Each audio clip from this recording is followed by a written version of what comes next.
lights. Don Miller is live every Thursday night. He's bold, he's real, no filters, no shade.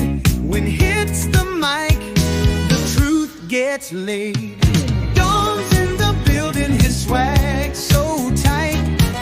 Check your feelings, he's exposing all the lies. Every Thursday at 8, his voice takes the stage. The man's got soul like a record with age. Phil, I'm in here. Yeah. I'm in here. Y'all in here? I'm in here. Thank you so much, everybody. It is the Don Miller Show podcast. Man, I'm so excited to be here. I missed last week. I apologize. I'm out here sweating for real. I apologize, guys, ladies, gentlemen, everybody. I apologize. But listen, I really got a lot to get to today. We got a special guest, one of my favorite guests, is with us this evening, and we're going to get to a good conversation, Phil. Good. Oh, man. Hey, everybody, again, subscribe and like. Oh, Phil, we just got to over 1 million views. Oh. Hey, Jeff, we just got to 1 million views on the clip. That's awesome. In the clip, the question in the clip was, name the largest black grocery store chain in America. And Phil said, is there one? You're correct. There is not one. And so several people sent me messages regarding that. And I had to remind them there was a 13 chain store in Alabama. The Calhoun family had a 13 chain restaurant over by Tuskegee. Mr. Calhoun passed away about 10 years ago. That business no longer exists. But again, there is none. So that got over 1 million. I think it's at 1,200,000. Nice. Thank you so much, Phil, for asking me that question. Is there one? What a day, what a week we've had. Our guest is one of my best buddies. He's a guy that I lean to for advice. You've seen him on the show. If you heard him on the radio, I'm sure, if you listen to the Don Miller Radio Show, which got a big conversation coming up about the Don Miller Radio Show real soon. Big announcement. He is a scholar, someone I look to. Dr. White is with us today. Hello, Dr. White. Good afternoon. Glad to be here, Don. We got a lot to talk about what's going on in your life. You got a new book. We're going to talk about that before we get out of here. But I want to really get to the crux of the conversation. So a couple of weeks ago, there was a situation in Frisco, Texas, where a young man was arrested for murdering another young man. Austin Metcalf was the victim. Right. 17-year-old white kid, I think he was 17, at a track meet, was stabbed to death by a kid by the name of Carmelo Anthony, Right. who was not there to participate, but I guess he was there supporting his team. Mm-hmm. From what the authorities say, Mr. Anthony went into the tent of the other school. He was asked to leave by Mr. Metcalf. A situation ensued, and Mr. Anthony stabbed him in his chest and killed him while he died in his twin brother's arms. Both are juveniles. Mm-hmm. Mr. Anthony was arrested and held on $1 million bond. Mm-hmm. That bond has been since lowered. His family went to GoFundMe. That's the new life insurance for the Negro. Sorry, I had to say it. Yeah. They went to GoFundMe and raised a lot, Doc, over $400,000. Absolutely. And black people poured money into the defense of this young man to get him out of jail. And now we have a family who's lost a child to a heinous crime. This was a crime. I'm going to tell you guys this, and you can take it where you want to take it. Carmelo Anthony is a murderer. He's a 17-year-old murderer. Mm-hmm. He stabbed someone in the chest with a knife at a track meet. And if you carry a knife to a track meet, I don't even understand why a 17-year-old has a knife at a track meet. Mm-hmm. This kid is a murderer. Shout out to the podcast doctor. Hey, Phil. Hey. Let me just, I'm watching this, man, and it's driving me crazy because I'm watching the Negro in this instance. Mm-hmm. Two young boys, an altercation. One of them stabs the other one. Kid dies Right. in his brother's arms. And black people are pouring money into this murderer's account. The kid, and this is in the police report, y'all can get upset if you want to. The cop refers to the kid as the alleged person. The kid tells the police, it's in the police report, it's not alleged, I did it on the record, which makes him a real murderer. He said he did it. Right. It's also on record is saying that the kid asked him to leave the tent. The kid, Metcalf, physically touched him from what I understand. And this is when the kid stabbed him to death. How did we get to this? Well, we're at the point now where so many people in our country, they're trying to turn this into a racial issue. Wait, Doc, see, I purposely didn't say that one was black and one was white. Yes, I said young men. absolutely. I said kids, quite frankly. But now the outpouring in the community is coming in support of the black kid, Yeah. Yeah. and they're trying to make it racial. Yeah, instead of looking at the fact that they're two boys, 17 years old, both of them, they're at the same track meet in different tents. They had a place where the athletes and the visitors could go in tents. The black boy goes into the wrong tent. He stays there. The white boy comes in and says, you got to move. Maybe some little discussion takes place, a little bit of argument maybe. But it's no more than two young kids who have too much testosterone, want to flex. The only problem is that one child had a knife. Now the question is, did the kid who had the knife, did he feel in danger, seriously in danger?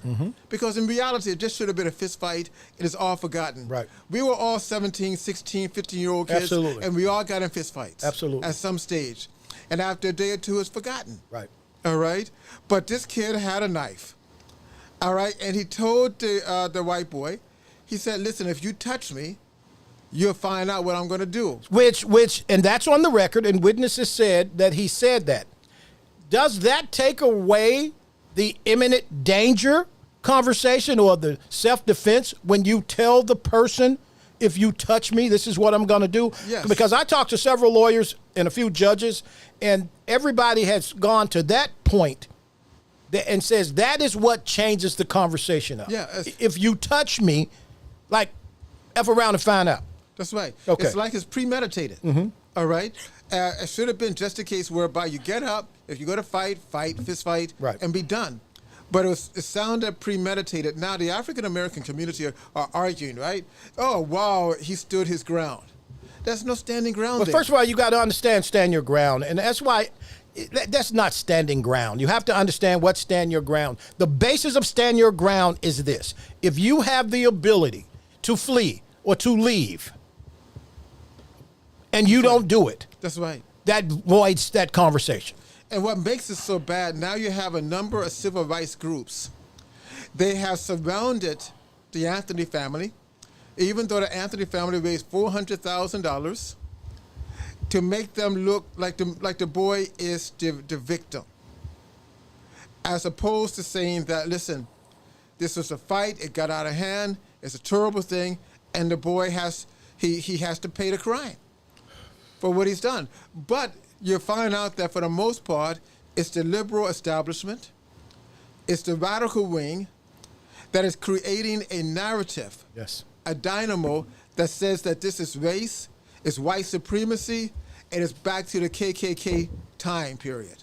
That's what they're doing, and they're banking on the emotions of the African American community. What's that follow interesting that. is, and when you talk about stand your ground, I've done a bunch of shows, as you know, Doc, on stand your ground. In the state of Florida, the statute is 776.012. If you read stand your ground, then this is why George Zimmerman couldn't use stand your ground. Right. And that never, and there are people who brought that up in that conversation. If you understand the statute, you can't use that. Yeah. This is an altercation of two young men, a shoving match, so to speak, Yeah. and one murdered the other. Yeah. And you can take this the way you want to take it. If you pull out a knife and the other person is not armed, or you don't feel an imminent threat of your life, this is what the law reads, quite frankly, and you stab him, of course, you can say self-defense, right? Yeah. I'm just telling you, there is something out there that is trying to create a racial problem. And if you people think it's a good idea to fall for it, then shame on you. This is not about race. This is about somebody murdering somebody. It is. And as a guy who come from the streets, Doc, as you do, the same streets, Right. this ain't even acceptable on the street. No. For real. If you kill somebody and they're unarmed on the street, that's a violation. It is. So all of a sudden, black people are being drawn into this ridiculous narrative that this young man was getting ready to be victimized, and he had to go and get his knife and kill this other kid. What makes it so sad is that, yes, a kid dies, another kid is going to go to jail. Yes. All right. But instead of looking at the victims on both sides, they're turning it into a political game. Yes. All right, whereby some political party, some lawyers, some groups are going to make a whole lot of money playing on the emotions. I call it this, Don. They're pimping the struggle. Absolutely. All right, I they're just talked pimping about the that poor the other people. day. They're pimping the struggle. And I'm Yeah. so tired of this. I'm so tired of people attaching themselves to a struggle they know nothing of, right? Absolutely. And this is what we're seeing here. Okay, they want to amp people up because they know that black people are emotional and not informational, right? And they want to drive the emotion. And so when a friend of mine sent me a message like, hey, did you donate? No, I don't give to murderers. Yeah. I'm not donating to the cause of a murderer. Absolutely. And it's amazing that these Negroes, and shame on y'all, you keep falling for the banana in the tailpipe. Yeah. If somebody opened up a GoFundMe to put an after-school program in an impoverished black community, it wouldn't raise this kind of money this fast. Can you imagine how it would be, the narrative would change if the boy pulled out the knife and the other kid pulled out a gun Absolutely. and shot him? Right. The narrative would be changed. Absolutely. Phil, go ahead. No, I'm with you, man. Huh? I'm with you. This is crazy to even... Why are we having this conversation? That kid should be in jail. If he was in the hood, if he would have stabbed... Listen to me, y'all. Black folk, the Negro. If he'd have stabbed a black kid in the hood, he would have no bond. Yeah. The question is also, Phil? why is the guy walking around with a knife? Right. All right. Why? For what reason? Is it a bad neighborhood he lives in? Was he walking to a bad neighborhood? Was he thinking about he was going to get in a fight with somebody? I mean, why is he carrying a knife? Okay, watch this, guys. I'm going to read this one. Friend of mine, Earl, little Earl, he sent me this. He said, Mr. Don, do you remember when Tony stabbed Reggie at the football field? And Tony never came home again when the cops came and he waited and he told them he did it. He went to jail with no bond and he never came home again. Tony and Reggie were both black. Tony didn't get a bond because when you tell the police you did it, as they're driving you to the station, Right. you have already put yourself in a situation. That's right. When Tony told Reggie, and I want to shout out Lil Earl for sending me that. When Tony told Reggie, if you show your ass up at the field, I'm killing you. What is that? Premeditation. Yes. Absolutely. And two black guys. This is two black guys. Tony never came home, died in Stateville Penitentiary. Right. Now, going back to Anthony, didn't they even drop They dropped the bond from $1 million to $250,000. And the judge, and I'm gonna tell you something. I ain't gonna say this lady's name. She's a black lady. Been on the Say her bench. name. Been on the bench for a long time, ma'am. Angela Tucker, black lady judge. I'm gonna tell you something, ma'am. I don't know, ma'am, because the prosecution was saying, "Hey, they got the money. They have the money. Yeah, they got it. They done raised the money." And the lady judge, Angela Tucker, who's a Republican, might I add, Interesting. okay, who just did a video, and I don't have it, but I'll send it to you if you want to see it, playing that middle-of-the-road game. Right. Listen, I have no idea why she dropped this bond. In the police car on the way to jail, the kid said he did it. Help me understand why you dropped the bond. And sure, okay, he's going to say he was in danger of his life with a whole bunch of people around. Right. And this kid is you and this kid, whole bunch of people in this tent. And you decide not to just say, you know what? Talk about it all the time on the Don Middle Show. Take the L, Phil. You decide you want to be a tough guy and murder somebody. Take your black ass to jail, son. And you can tell your mama and your daddy I said it. Yeah. Because if that was your kid or my kid, come on, man. Doc, I'm sorry, man. You know, this is not okay. It's also interesting. I wonder where he had the knife. The reason why, I got in fights before. And if you're going to have a weapon, you have it quick. It's already in your hand. Again, he went and got the knife. He went and got the knife, Phil. He went and got the knife. Phil, the kid went and got the knife. Damn. How is Yeah. that self-defense? That's Because it's getting premeditated.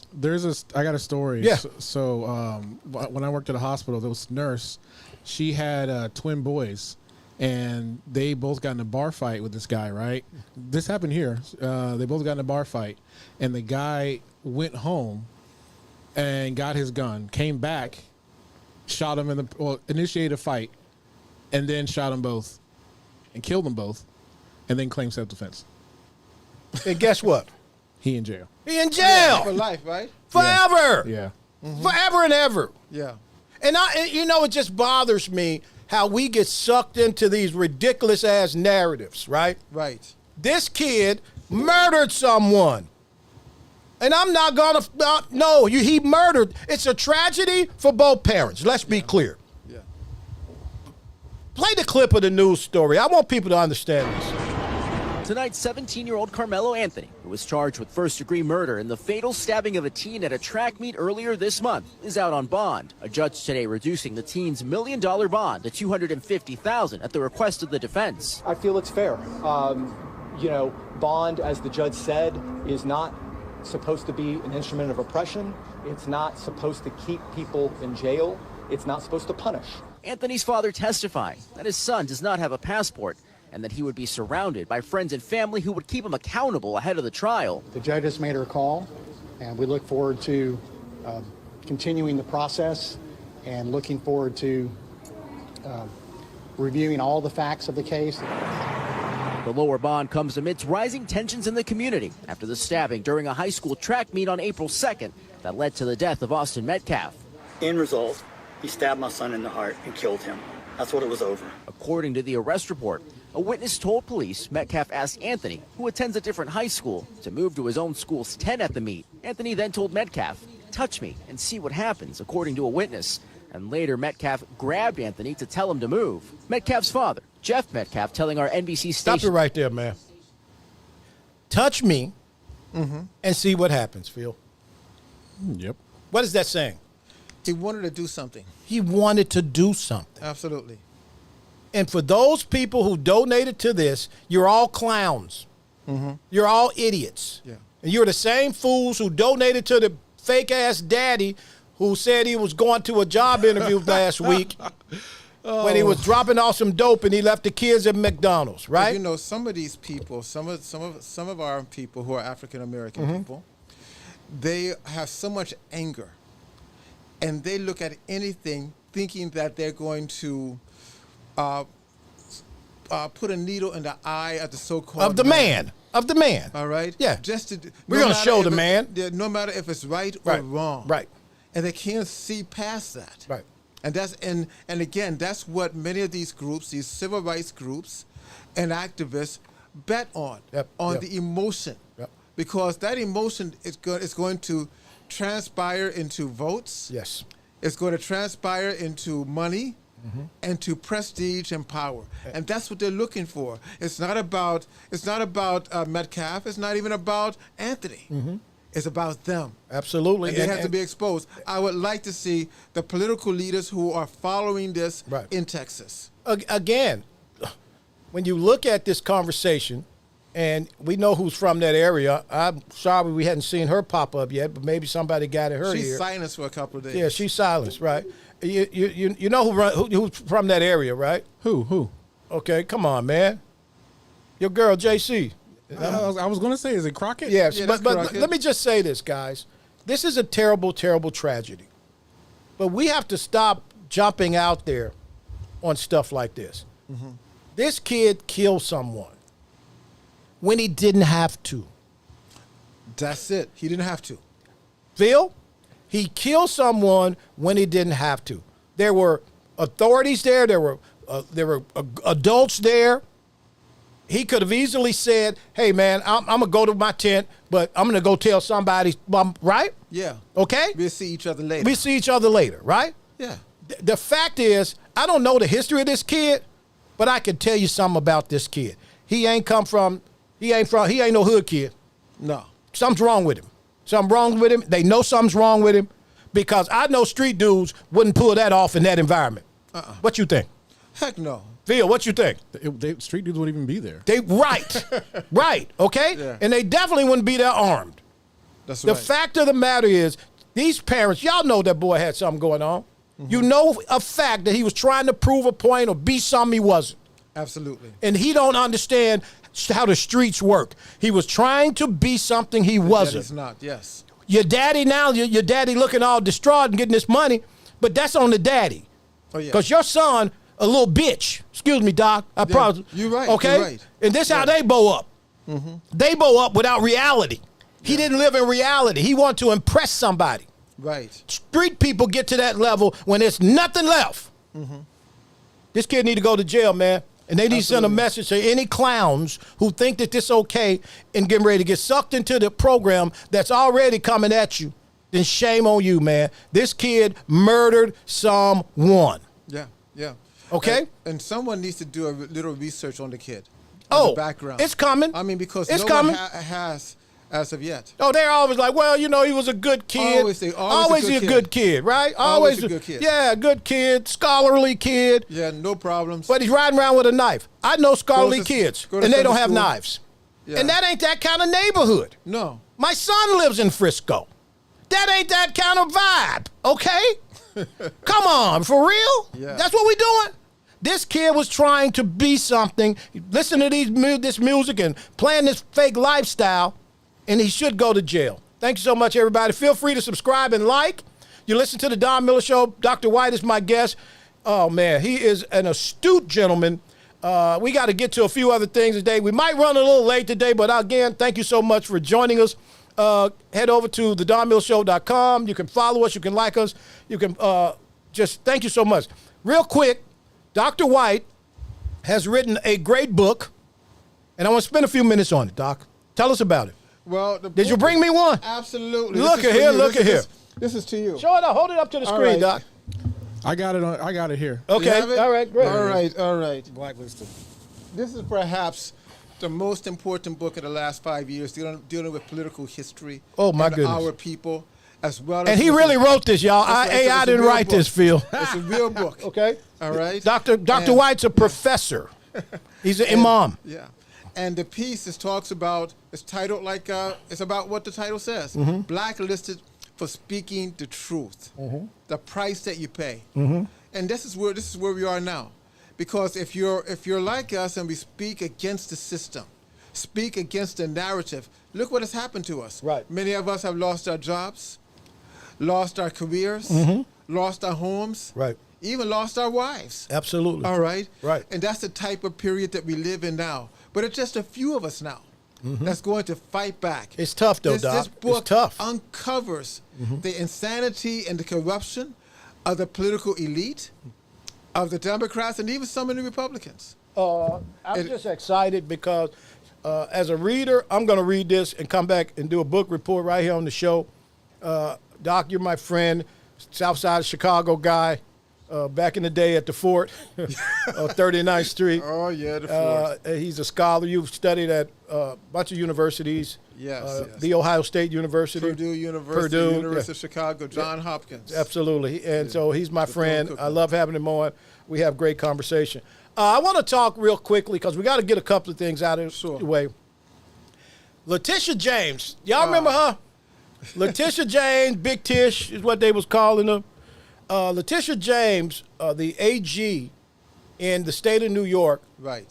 spearheaded the prosecution of President Trump that ended in a $400+ million lawsuit Absolutely. claim.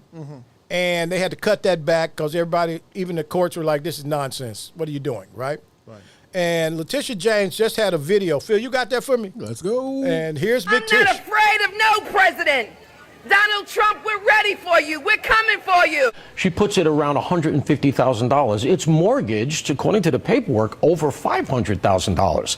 Her building is at least 4 to 5 times overinflated for the purposes of mortgages. And some of the mortgages are in the public record. Some of them are not. They look like phantom mortgage. The whole thing is fugazi. My mission is clear.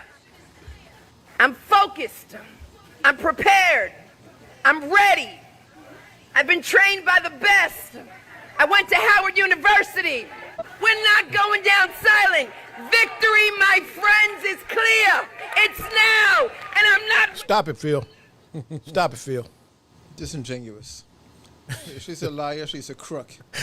I mean, can you imagine? She going- threw Howard in there. I went to Howard University. That's Wow, the okay. black card. That's the black card. That's the black card. Yeah, That's all that absolutely. is. Look, The and stick with cadence me. speaking, the cadence pastoral Oh, tone. yeah. Everybody's trying to sound like a Baptist minister. now. Yes, yes. Email mail. So- I mean, the issue is that, I mean, she's a liar. She has property in Virginia That right? she has a house in Virginia that she says that she lives in. that she lives in while the AG of New York. That's right. So if that's the case, then she's already disqualified.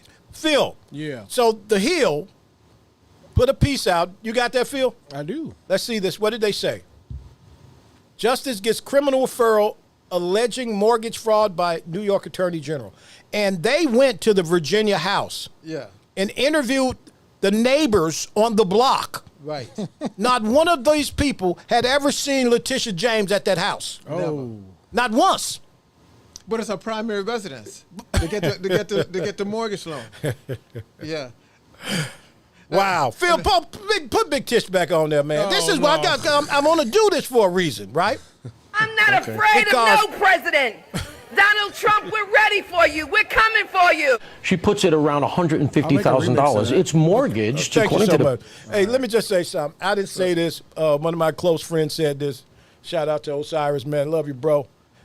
Osiris said, hey, man, you shoot at the king, you better not miss, okay? And this is the problem. Yeah. It's these people who are doing dastardly deeds with the loudest mouths. Yeah.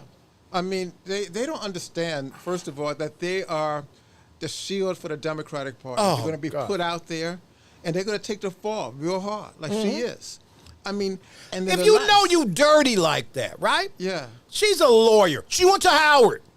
She should know that mortgage fraud is a federal crime. How about the thing that she put on the application that she's married? It was her dad. Her dad. The guy that she said she was married to is her dad. Wait, what? Yes, Oh, yeah. Phil. Go read the investigation. Stop. Yes, Phil. Come on. We see But all what was types of amazing to crookedness. me is they went to the neighborhood and did a door knock, and no one nobody knows ever that, no. seen her. None. So she should be disqualified immediately, placed Absolutely, in man. jail. But listen to me. I just want to tell the next person that has a problem with somebody else, right? If you play it, look, it's amazing, again, how many people claim the struggle that don't even know how to move in the streets, right? Yeah. The people I know that's getting it like that in the streets, they ain't saying nothing. No. They don't bow up. Phil, they don't bow up. That's right. I knew a cat, man, he was getting that money. Rest in peace. Stoney, man. Very Stoney was quiet. getting that money, man. Dude put a gun on Stoney, took all his jewelry. He's standing by his Cadillac. I'll never forget this. Stoney's like, here you go, man. Just take it all, baby. Take it all, man. He's like, what else? You got some more money? Yeah, man. Take it all, man. Stoney just gave it all to him. Don't they ask Stoney, you gonna call the police? He said, no, man. Why would I call the police? I'm a criminal. I'll never forget this. Yeah. We were standing outside of the Click on Michigan. Okay? Yeah. There was the Click, it was Heroes then on Michigan, 23rd and Michigan. Yeah, I know. And Stoney gave him all this stuff, man. Here, take it all. They was like, Stoney, man, you ain't gonna call the police. He just robbed you. Stoney said, why would I call the police?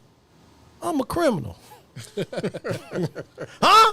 That's right. And that's what we learned in the trenches. Absolutely. Stoney know he was moving funny. So she called attention to herself. Absolutely. I'll never forget this, man. The look on my friend's face that had never been to the club, little white boy. He was with me at the club. I'll never forget this. When Stoney, he had never seen an armed robbery. And this was back in the day, they blatantly armed rob you. This is the early 80s. Rob Stoney. I'll never forget, Stoney had a white Corvette. He was standing by the vet. And we was the last people to leave. And I had a little white boy with me. You know what's so sad, Stoney Don, said, I'm a criminal. is that we have a lot of people like Letitia James. Yes. We have a sister that's in Boston. Absolutely. City Council. All right, illegal alien. Who got loud, and she wasn't even legal. Wasn't legal at all, and she's doing sidebar deals with her family, getting money from them in the stalls of the female bathroom. All right. Then we have the sister over there in Dalton, your neighborhood. All right, Super mayor. Tiffany Henry. All right. She goes in, this town Loud. has a lot of money, has millions of dollars. Now it is bankrupt. Loud and wrong. That's right. Huh? Pick a struggle. You see? You can't be loud and wrong. Absolutely. Then we have a guy, BLM mayor in southern Georgia, I believe. All right, went in, started taking trips all over the country, all over the world. Now his city is bankrupt. I mean, we have a number of these so-called advocates, political leaders, who use the name of the African American struggle to live off the people. Right. They're corrupt, and actually they're doing a disservice not only to the black community but to the entire country. Absolutely. You know, it's amazing to me, Phil, because when I watch this, every time I see a fool go out and scream and holler, and I know they got some dirt, right? Yeah. I'm like, man, but this is all a setup anyway. And I want y'all to pay attention closely to the young lady in Dallas, okay? Pay attention. Jasmine Crockett. Yeah. Okay? When you bring that kind of attention on yourself, when your job, when your focus should be making a difference, doing the work of for the people who voted for you, who put you in this office, and you spend your time screaming and hollering or going based on malicious prosecution. Right. Okay? Let's be clear, right? Yeah. You have to make sure, as my mom used to say, your kitchen is clean. Absolutely. Absolutely. And that's what we keep seeing here. Letitia James was like going hard. I mean, before Donald Trump, what major case did she have? None. What did she do? None. There's nothing that she can stand on. I think it goes right, but go back to Janice Crockett too. Yes. I mean, before she started attacking Trump, what standalone bills did she ever author? But that's the moment. All of these people are seeking their moment. That's right. They're auditioning. Yes. Wow. Phil? You think they're auditioning for what?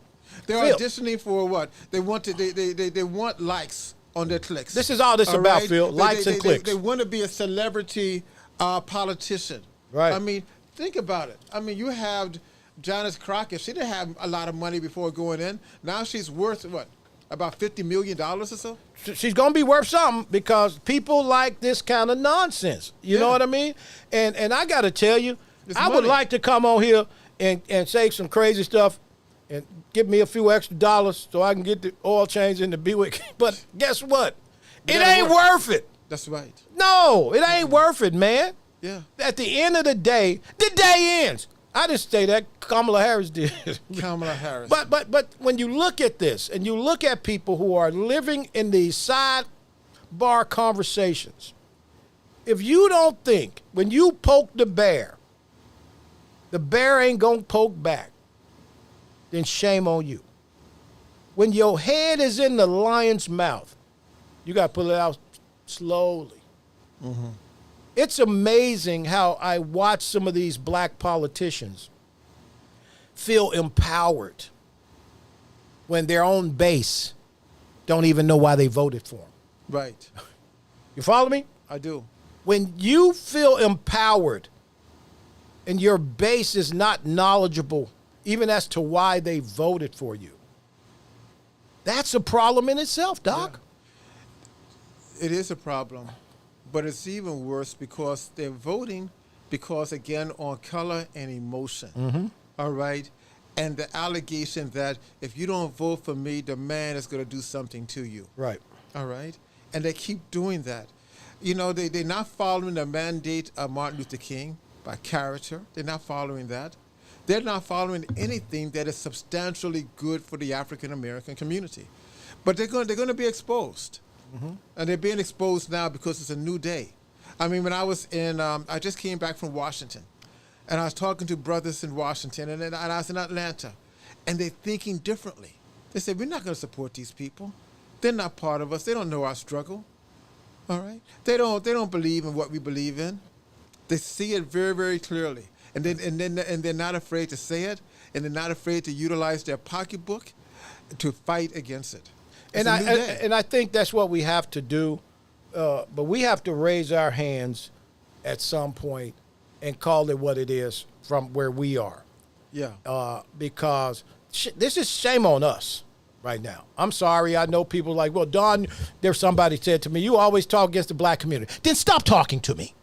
I don't need, first of all, in the year of the Lord, 2025, my motto is no new friends. Mm-hmm. I'm good.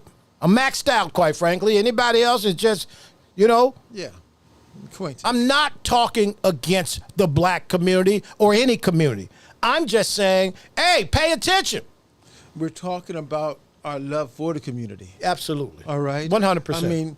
I mean, even though I love other communities, this is the community I live in. Absolutely. This is the community I'm going to die in. Right. All right, so you want to get it better.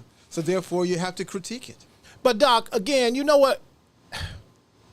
I was thinking the other day, and I read a lot as you do. And back in the day, George Bernard Shaw had one of the greatest quotes of all time. Beware of fake knowledge. It's more dangerous than ignorance. Mm-hmm. Right? Absolutely. Fake knowledge is more dangerous than ignorance. Ignorance can be fixed if ye seek knowledge. Fake knowledge is dangerous. Oh, yeah. Yet we see all of these people who talk about what school they went to. Right. Who are riding on fake knowledge. Mm-hmm. It's dangerous. Absolutely. But it's even more dangerous for the people that attach themselves to the people that are spreading fake knowledge. Yeah. Yeah. It's going to have to be a new day now. Yeah. I mean, we have a number of what I call street intellectuals. Mm-hmm. All right. They're critiquing the development. For example, the other day in Chicago, right? They had the event at Mosque Mariam. Mm-hmm. Yes. About 10,000 people were out there. Mm-hmm. Young people. Yes. With a new vision. And they weren't all Muslims. I know. They were just with a new idea of getting something done because they're tired of this. In fact, let's put it this way. They're against the hegemony that has been used to corrupt our community. Absolutely. And take over this world. Right. So people like you who's spreading the truth. Well, I'm trying, Doc, but the challenge is getting greater and greater because every day I hear from somebody who says to me that I speak against my community. First of all, most of these people don't even know my community. They don't know where I came from. So then you can keep it moving. I'm good on the friend. I'm pretty good with friends right now. If they're saying that, then it's good. Right. That means Absolutely. you're doing something right. Absolutely, right. I'm going to tell you the names. There's a couple of civil rights groups that's trying to sanction me to keep me from talking. Oh, really? All right. They're saying that, well, you're not speaking like the rest of us. Oof, I've heard that before. You see? I'm speaking truth. I'm not trying to speak like you, because you're speaking of the way of a slave that's going to be utilized for other people to corrupt you. Absolutely. And we're not going to have that. Yes. Yeah. And you know what's interesting? Speaking of fake information and the curveball, there's a guy by the name of Kilmer Abrego Garcia, Oh, yeah. who's being referred to by the liberal media as a Maryland dad. Maryland dad has been illegally deported to El Salvador. Maryland dad illegally deported to El Salvador. Go ahead, Doc. First of all, this guy is a member of MS-13. Yes. The most notorious gang we have in this country. Absolutely. Right now. They make the mafia, they make the Stones, they make the Crips. The disciples look like they Sunday school kids. Right, yes. I mean, right here in Orlando. Right. About 10 years ago, I was called on to look and to review a case whereby they found a man in a car on I-4 with his head cut off. I remember that case. That was the mainstay and the And they wanted you to say, was this some type of ritualistic? That's right. Was there some type of voodoo or something like that? I said, Right. no, nothing like that. This is their calling card. This is the only group in the country that targets judges and chief of police. Right, absolutely. They are very, very scary. And right now in the United States, they number over 40,000 people. Absolutely. I mean, they make the Hell's Angels and other gangs look small. You know, it's interesting that we talk about this guy, Kilmar Abrego Garcia. He's illegal. He was deported as an illegal. Yeah. Sent back to his homeland, El Salvador. He is El Salvadorian. And now you got a United States Senator, the senator from Maryland, Chris Holly, who's a clown, who goes to El Salvador to get this guy. And the El Salvador, the people of El Salvador, the vice president pretty much like, dude, get out of here. You're not going to get him. That's right. Okay? Because we're going to charge him over here. So he sneaks into America. Listen to this. How crazy is this? He sneaks into the United States of America, settles in Maryland, gets, well, there was an issue at his home in 2019 with his wife, a domestic issue. Cops come because of sanctuary city status. You can't call, back then, you can't call ICE to come get somebody that you know ain't supposed to be here. So they move whatever they move on that. Finally, the guy goes back before a federal magistrate who deems him a member of MS-13. Now, let me tell you about MS-13. You've been in this a long time. Long time. My first encounter with who MS-13 was back in the day, riding with the Orange County Sheriff's Office with Sheriff Kevin Berry. And we hit a place off of Oak Ridge, Rio Grande in that area. And that's the first time I heard of MS-13 being in Central Florida. They are vicious and a very murderous group of people, right? That's right. So this guy is deemed a member of MS-13. Yeah. Somehow he gets caught up in a sweep, gets deported back to his country. The media is calling him a Maryland dad. No, he's an El Salvadorian illegal who happens to be in Maryland. So then you got Chris Holly, and what's the senator from New Jersey? Cory Booker. Okay? Sorry about that, Phil. They're talking about going to El Salvador. The president of El Salvador was at the White House the other day. He's not coming back. Yeah. And if you send him back, because a judge said, you guys got to go get him and bring him back, and you got to bring him back on a private plane. You're responsible for getting him back. But even if you bring him back, he shouldn't be in the country because he doesn't have a passport and he's of illegal status. What I find so ridiculous about this as well is that, let's say it is true that he was arrested unfairly. Let's say it's true. Well, what about the number of Americans, black, brown, and others, who have been arrested unfairly? They're in jails now throughout American prisons. In this country. For 20 and 30 years. In this country. In this non-violent criminal offenders. Non-violent. I don't see you going out there to the jails. I haven't seen Cory Booker go to one jail. Not at all. Okay. I haven't seen you write any bills. I haven't seen Chris Holly go to one jail. Absolutely. There's no legislation. So it's contradictions. And these are people who are attached to the prison industrial complex. That's right. So you have almost 2 million inmates in America's prisons, overwhelmingly black and brown. Absolutely. Correct? Absolutely. Overwhelmingly, Over 1 million. overwhelmingly non-violent criminal offenders. I'm not talking about the rapists and the murderers. Okay? You talk about somebody selling some dope. Selling dope 27 years ago, still in jail. Selling weed 20 Yes. years ago, still in jail. Smoking some, even. What piece of legislation has Chris Holly None. or Cory Booker wrote, None. or how many of these senators gone to any of these prisons? I mean, Booker, what, he spoke for 25 hours and 15 minutes the other day? About what? Didn't say a damn thing about the people incarcerated Absolutely. in this country. But you want to unfairly. fly to El Salvador, Cory Booker, and get a guy who ain't supposed to be here. Well, maybe they'll find a cell for him. Okay? Who his wife said and recanted, he put hands on her. Yeah. You hear me, Phil? I hear you. Come on, man. And also, for your listeners and your viewers, you must understand that the MS-13, they're so violent that the Mexican and the Colombian cartels don't mess with them. Absolutely. All right? Absolutely. I mean, these are some real. This is wicked why guys. the president And they're of here our, in this is why Orlando. the president of El Salvador has built the largest, most secure prison in the world. Absolutely. Phil, see if you can pull that up. It is the largest and most secure prison in the world. You're not getting out. He has swept the streets of El Salvador. They say now that El Salvador is one of the safest places in the world to travel to. And 10 years ago, it's one of the worst places. It was one in of the world. worst places. So now when you see the crime in a country like El Salvador totally do a flip because this guy recognized that his country couldn't grow because there were never no, I don't know anybody say, hey, we just going to El Salvador on vacation.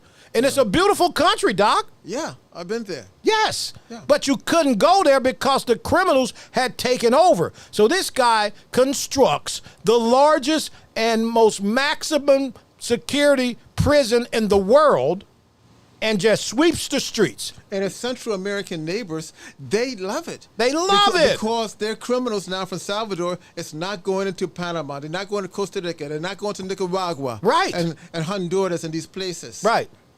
So it's okay. So this guy, so he's over in El Salvador. They want to bring him back. Chris Holly, the senator from Maryland, who's a total clown, goes to get him, and they tell Chris Holly, get out of here. That's the sign. They don't even know international law. No. It's not your jurisdiction. You Too can't. bad. And then that's why they said, we're charging him. We're That's going right. to charge him over here If you don't because when the guy actually said, from what I've been reading, that he didn't want to go back to El Salvador because the gangs over there wanted him. So if you're a good Maryland dad, why would the gangs be familiar with you in El Salvador? That's right. And also, Chris Harley and them is off a show because if they really were Yes. serious, Yes. they would take it to the world court. Chris Holly wants his day in the spotlight. Yeah. Like we just said, they all want a day in the spotlight. Yeah. You're going to see Chris Holly's name come up in the next few years as a contender or somebody who's running for president. These guys sit around and wait for that moment. Hey, I can get some attention on this issue. Yet the real issues in their communities, the real issues here at home go on. Nobody talks about it. Don, Yeah, go ahead. is it called CCOT? Yes. Okay, is this it? Look at that. How many inmates? I'll tell you in a second, but that. Look at that. That's it. In the middle of nowhere. It is the largest. ground. It is the largest prison, and that's just the top field. That goes down low. Oh, really? Yeah, it goes down low. But again, this is what they've done. A maximum security, because those guys were killing random people, initiation murderers. Yeah. They was interviewing one a couple of days ago, and the interviewer asked, what do these tattoos mean and how do you get them? And the guy responded, to get these tattoos, you have to have killed at least 3 people. He said it openly. He says in the daytime, I'm hard, at night I'm crying Right. about his crimes. All right? That's just too bad. But again, so we want to go get this guy. Oh, my Maxwell gosh. Frost want to go Go ahead, too. Phil. Bro, so CCOT can hold up to 40,000 inmates. Absolutely. That's amazing. That's a city. Yes. And this is what's happening. And the president of El Salvador and his officials knew they had to do this. They just built a prison that can hold 40,000 inmates. That's pretty heavy, huh? But they had to do it Yes. to clean up the streets. And the difference is there and here. They're all violent criminal offenders. Yes. They ain't got nobody over there selling weed or no cocaine. They're violent criminal offenders Absolutely. that have brought his country to his knees pretty much because there's no tourism. I think it's coming back now Yeah. to a beautiful mountainous region. You've been there, right? Absolutely. It's a beautiful area. It's a beautiful area to travel A lot to. of gold is there too. So I applaud the president for sweeping the streets and trying to take back his country. Yeah. But this dude over here, Kilmar, stay over there. We don't need to go get him. And I'm put this in In politics. fact, the president there is merciful. He could have been like the president in the Philippines a few years ago. And guess what he did? Duarte, Executing right? them. Executed him. That's right. So did. President Shot him. Duarte, right? Shot him. Absolutely, right? The Absolutely. problem is we look really stupid when we are sending American representatives that were voted for by the people of America to go to grab an illegal, To bring him back. to bring him back here, okay? I got a question. To drain the... Go ahead. So, what confuses me a little bit, Yeah. is when I know Trump was probably joking, but he was saying that he wants to send U.S. citizens there too. Okay. But I think people were going crazy because they're saying this guy never got any due process. They Okay. just took him. Okay. What's the due process for someone who is illegally in? What's the due process? Well, Tell that's what I'm me. saying. Explain due process. Well, that's what I'm saying. For an American, that would be crazy, right? If you No, did but that. again, Trump says a lot of things that are never going to happen. Okay, please understand that. Okay. The original element of illegals and sending them back has nothing to do with due process. If you enter the country, Miami, it is the obligation of the customs agent to hold you and to put you on the next flight home. Absolutely. You don't have any due process in that manner, all right? Because you're not a citizen of the country. You enter the country illegally, all right? And you don't supposed to be here. It's just as simple. The people who are talking about due process, they're creating a dynamic as if they have the same rights as the American community, and you don't. You don't. And You think don't. about this, Doc, Phil, and all my listeners. Think about this, guys. Haiti is a war-torn country that is controlled by warlords. That's 90 miles off of our shores. Yes or no? Absolutely. We should not be sending Haitians that are not criminal Haitians back to a country that is war-torn and is controlled and it's non-government. They don't have a government, right? That's right. Do they have Huh? due process?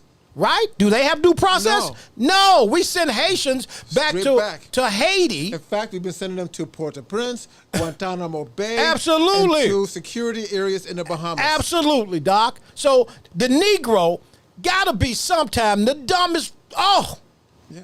you Negroes ain't saying this about sending Haitians back to a country without a government. Absolutely. But you worried about this dude who's a member of a notorious street gang who was sent back to where he has come from that is a structured government. You want to send a U.S. senator or two clowns over to El Salvador to get this non-American in a country that's stable. But you don't say nothing when they send Haitians back to Haiti that's an unstable country. Doc? So you let... The contradictions. The contradictions It's crazy. Are evident. It's All right? crazy. And again, as you state, these people here, the African American, the Negroes, they're not reading, they're not analyzing, they're taking what their slave master has given them. Books All don't bite, Phil. And the slave master, I'm telling you, is the Democratic Party. Absolutely. I'm telling you right now, books don't bite, I Phil. have a term for you. It's paternalistic racist. Absolutely. Think about this. So I'm talking to a Haitian friend of mine whose sister and brother are being sent back to Haiti. They've been here 9 years, both work in the hotel industry, just good people, church people. being sent back to Haiti. They ain't been to Haiti in years, just a hurricane. They're being sent back. They were over here on TPS, temporary protective status. I have not heard not one Democrat from the district in which they come from. You're right. You're right, Michelle. Michelle say most Haitians are conservatives. Absolutely. That's why. I have not heard one congressperson say, wait a minute, hold on. That country is unstable. We can't send them back there right now. Right? Absolutely. But you got guys going to El Salvador to get a criminal that snuck into the country? It shows that the system is broken. Yes. The system is mean, and it is not in the best interest of the American Oh, people. it's not at all. Not at all, people. No, not at all. I mean, talk about the Haitians. A few years ago, I was in Senegal, West Africa. There was a Haitian who had came from the United States, going to go to Senegal for a vacation, but he didn't have it. He didn't realize he was illegal because he came as a young kid. Right. Did he get due process? No, they sent that brother from Dakar back to Port-au-Prince. Right. Didn't speak Creole, didn't speak French, didn't know no one. Right. Due process, you're illegal. Right, you're illegal. That's it. And he hadn't been to Port-au-Prince since he probably was a child. Came as an infant. Right. Didn't even speak Creole. That's right. But he had to go home. And this is why I'm looking at this. The people that are cheering on these people that are spending American people's money to go get this POS criminal who snuck into this country. Okay? No, he's not a Maryland dad. He's an illegal. That's right. Gang member. Yeah. Bye. Bye. Yeah. Real quick, Phil, we're going to go over a few minutes. Thank you so much, Doc, man. Doc, you got some news you want to share with us today. Go ahead. Well, I filed last week to run for the United States Congress. Whoa, Phil. And, you know, we filed with the GOP. You filed. Yes, right, with the Republican Party. Okay. So we may have lost the first round, but you know, the old days, they had 15 rounds in a fight. Who you running against? Maxwell Frost. The Uber driver. The Uber driver who's now saying he wants to go to El Salvador. Let him go. Phil, I'm sorry. I wasn't supposed to call Maxwell Frost. Well, we're going to bring some stability, some real insight to this district. Okay. Some real productivity and prosperity is what we need. And we're going to get the tough areas back in line. Okay, I'm going to invite Maxwell on the show to see what he has to say. Please do. I would like to do that. And Isn't he from here? Yeah, allegedly. We said that at the same time, right? But yeah, you know, the Doc, I'm so happy for you. You've been my friend a long time. Yes. We come from the same place, and so when I see you and I talk to you, I always learn something.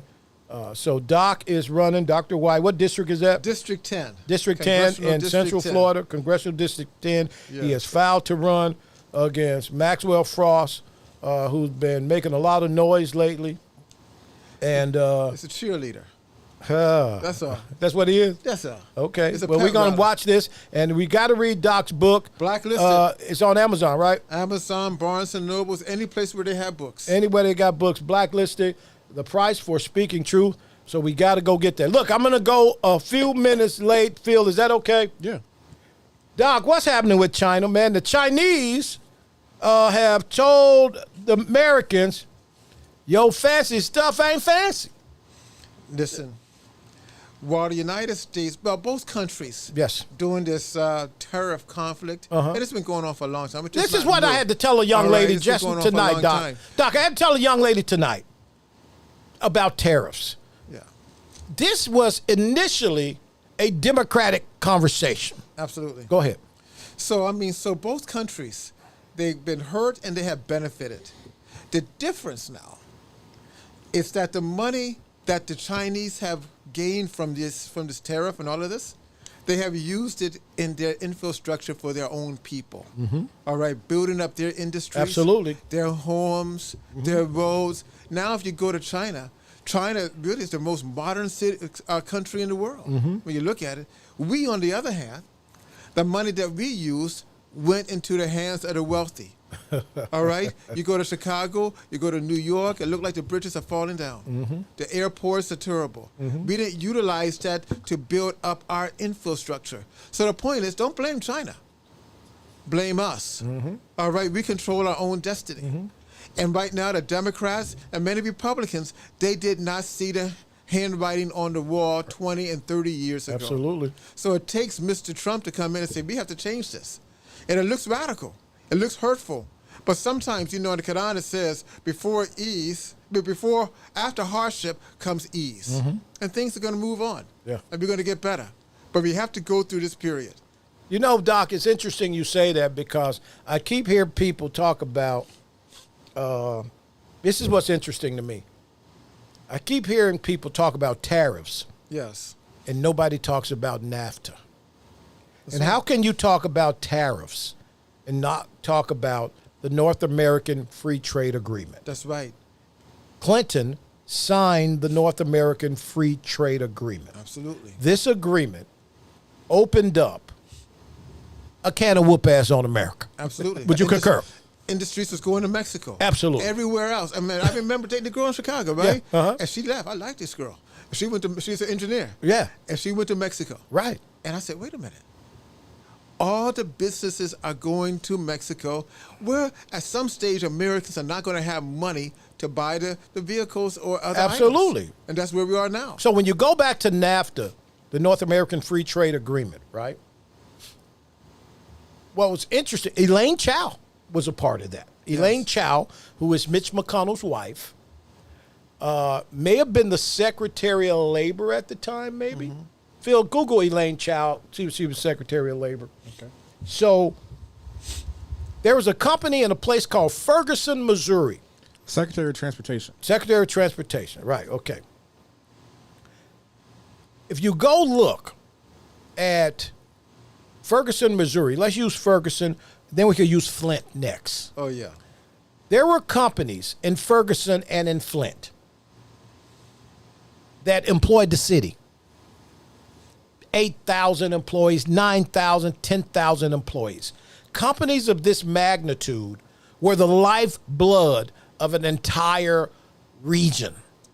People worked at the plant, and they spent their money in that area, the ma and pa grocery stores and everywhere. They got off work at the plant, and they spent the money, and they built cities, and they sent the kids to college on these plants. Yeah. And then one day, at the stroke of a pen, It's gone. NAFTA, North American Free Trade Agreement, sent the Sunbeam Corporation to Mexico and the plants in Flint.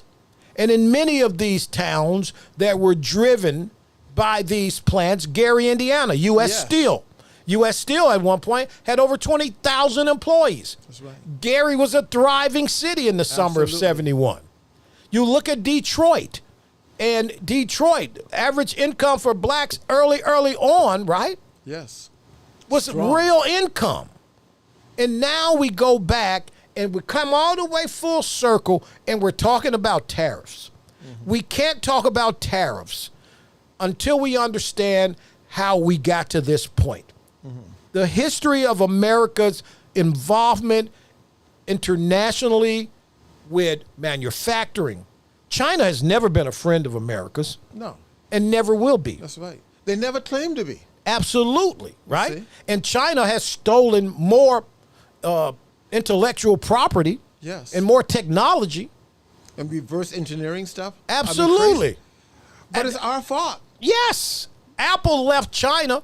Phil, Apple moved out of China because every iPhone they was building for Apple, they was building two for their marketplace, sending them over here for $100 less. Don, I remember I bought a fake Apple iPhone. I remember a time.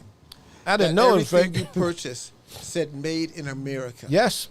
Now you hardly can purchase anything Go walk around your house and that says made in America. go walk around your house and see Made in what's made. China. Absolutely. All right. And a lot of that came through NAFTA. And when car companies start going to Mexico and laying off thousands of workers Yeah.